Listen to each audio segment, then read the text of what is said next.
கொளுத்த கொளுத்த வெயிலும் போய்கிட்டு இருக்கு ஐபிஎல்.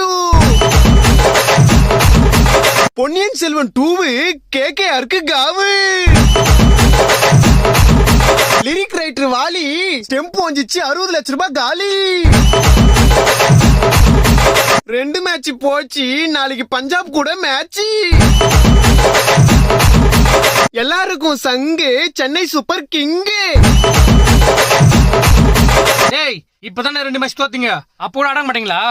ஓட்ட வட முறுக்கு பால போய் பொறுக்கு. ஓரமா போய் நில்லு, எங்க பார்த்தாலும் எல்லோ. சிஎஸ்கேல அலி, பஞ்சாபு நீ எங்கயாவது போய் ஒலி. தம்பி யாரது இவ்வளவு ஆட்டம் போடுறியே, நாளைக்கு சிஎஸ்கே தோத்துச்சுன்னா என்ன பண்ணுவ? அடிங்க வாய கழுவே. அப்படிலாம் நடக்காது. இல்ல தோத்தா என்ன பண்ணுவேன்னு கேக்குறேன்.